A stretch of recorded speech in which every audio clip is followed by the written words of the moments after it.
বিষয়ে পরে আসতেছি। তো অনেকেই দেখা হলে আমায় বলে যে কোন রাস্তা কী করে বুঝবো, চিনতে পারিনি। তো তাই ভাবলাম যে এবার থেকে একটু তথ্য সহ ভিডিও পোস্ট করব।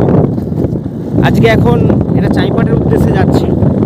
রাস্তাটা হয়তো প্রত্যেকেরই চেনা যারা গিয়েছো, তবুও বলছি এটা হচ্ছে বারাসাত বাজার থেকে চাইপাট যাওয়ার যে ভিতরে রাস্তাটা রয়েছে মানিকদ্বীপার পাশ দিয়ে, ঠিক সেই রাস্তাটাতেই এখন যাচ্ছি। অর্থাৎ এটাই ফরিদপুর গোল্ড হাবের কাছ দিয়ে গিয়ে ফরিদপুর ঢাল চাইপাট বাস স্ট্যান্ডে গিয়ে উঠেছে রাস্তাটা। সেই রাস্তাটার ঠিক বর্তমান দশা কেমন সেটাই দেখাচ্ছি। যদিও কারো বিরুদ্ধে বা বিপক্ষে কোনো মতামত বা কোনো অভিযোগ আমার নেই, কারণ আমিও 10 জনেরই মতন একজন সাধারণ যাত্রী এই রাস্তায়। তাই আগের বাইকটা যেমন কষ্ট করে যাচ্ছে বা আরাম করে যাচ্ছে বা মজা নিয়ে যাচ্ছে, ঠিক সেম তিনটে প্রসেসে আমিও যাচ্ছি। অতএব এই রাস্তা নিয়ে কোনো রকম কোনো অভিযোগ নেই, শুধুমাত্র রাস্তাটা দেখতে থাকো।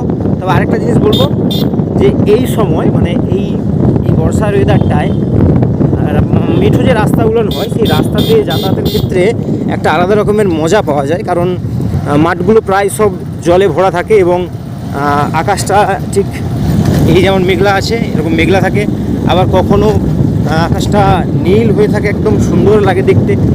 যার কারণে এই সময় এই সমস্ত মেঠো রাস্তা দিয়ে যাতায়াত করতে তো দারুণই লাগে। তারপরে যদি রাস্তাটা একেবারে একটু মাটির রাস্তা হয় বা এরকম সমুদ্রের অনুভূতি থাকে, সেক্ষেত্রে তো কোনো কথাই হবে না, একদম সোনায় সোহাগার মতো অবস্থা।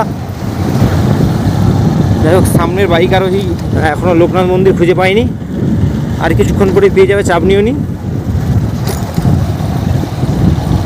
আমরাও যাচ্ছি এখন চাইপাটের দিকে।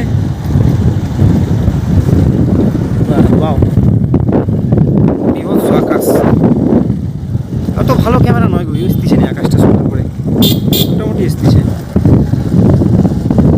দেখো যেই জিনিসটা বলছিলাম, এই সময় গেলে এরকম দারুণ দারুণ ওয়েদারের একদম মানে ওয়েদারটাকে বুঝতে পারা যায়। আরও আগে আরও আগে আরও আগে, চাপ নেই, চলে এসে দেখে দেবো। লোকনাথ মন্দির এই যে আর একটু বৃষ্টির জলটা যখন একটু পড়বে, যখন চারিদিকে এই রাস্তাগুলো জল জমে থাকে, তখন বেশ এই রাস্তাতে যেতে একটা আলাদা রকমের একটা থ্রিলিং মজা মজা লাগে। আর এই জায়গাটা তো পুরোপুরি সবসময় জলে ডুবে থাকে, একটু বৃষ্টি হলে এই জায়গাটা পুরো জলে ডুবে যায়।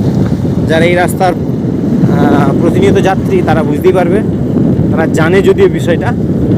আর একটু পরেই এসে গেছে সেই বহু প্রতীক্ষিত অপেক্ষিত কি বলে গো, গোল্ড হাব, যাই হোক একটা কিছু গোল্ড হাব, সেই টকটক করছে, এই সেই গোল্ড হাব। গোল্ড হাবের সাথে আকাশটাকে দেখো কি হেমা লাগছে।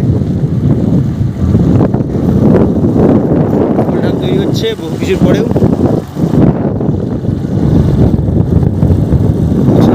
সমস্ত মাঠগুলো একদম জলে ঢাকা থাকবে, মাঝখান দিয়ে রাস্তা, এই যেমন এখন লাগছে এই পাশটা, দারুণ দারুণ। তো বর্তমানে এখন আমার প্রোফাইলের রিচ ডাউন চলছে, কি কারণ জানিনি, ঠিক আছে, হয়তো তোমাদের অভিযোগেই। যাই হোক, আশা করছি তোমরা প্রত্যেকেই একটু সাপোর্ট দিবে, একটু লাইক কমেন্ট শেয়ার টেয়ার করে দিও, তাহলে হয়তো একটু রিচটা উঠে যাবে। যাক, এবার আমরা চাইপাটের দিকে এসে গিয়েছি।